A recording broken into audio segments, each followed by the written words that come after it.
শীতের প্রকোপ থেকে বাঁচতে আগরতলা শহরে রাস্তার ফুটপাতে থাকা গরিব মানুষদের মধ্যে শীতের কম্বল বিতরণ। ইংরেজি নতুন বছরের শেষ রাতে সবাই যখন পিকনিক এবং আনন্দ উল্লাস নিয়ে ব্যস্ত, তখন আগরতলা শহরে রাস্তার ফুটপাতে থেকে রাত্রি যাপন করার শীতের প্রকোপ থেকে বাঁচতে গরিব মানুষদের মধ্যে শীতের কম্বল বিতরণ করলেন ত্রিপুরা সিপাহীজলা জেলার চড়িলাম এলাকার বাসিন্দা বাপন দেবনাথ।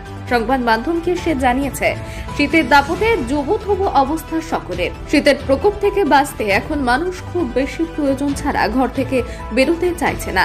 আর এই অবস্থায় সবচেয়ে বেশি সমস্যায় পড়েছেন আগরতলা শহরের ফুটপাতে থাকা রাত্রি যাপন করা অসহায় গরিব মানুষজনেরা।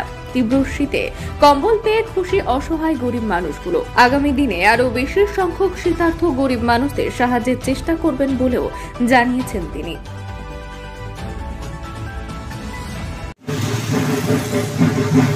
নমস্কার, আমার নাম বাপন দেবনাথ। আমি 31 ডিসেম্বর সবাই তো আনন্দ ফুর্তিতে একটু মাতোয়ারা হয়ে আছে। তো এই সুবাদে আমি ভাবলাম আজকের দিনটা একটু আলাদা করে অতিবাহিত করা যাক।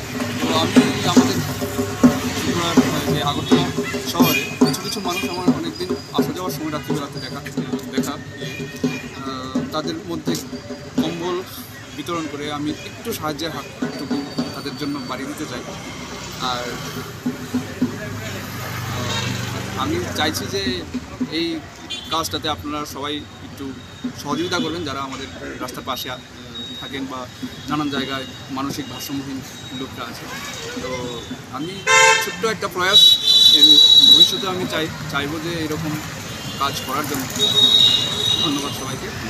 আজকের দিনে যারা সবাই যখন আনন্দ ফুর্তি নিয়ে ব্যস্ত, বিভিন্ন ধরনের পিকনিক এসব নিয়ে, তো আপনি এরকম একটা সিদ্ধান্ত নিলেন যে গরিবদের মধ্যে কম্বল বিতরণ করবেন, এরকম সিদ্ধান্ত আপনি নেওয়ার কারণটা?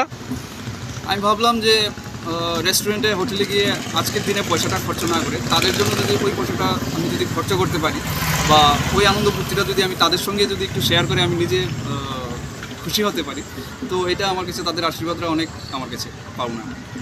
আপনার পরিচয়টা? আমার নাম বাপন দেবনাথ, আমার চড়িলাম বাড়ি। আর পেশাতে আমি ফুটবলার ছিলাম, এখন পিএইচডি রিসার্চ চলছে ইকফা ইউনিভার্সিটি থেকে।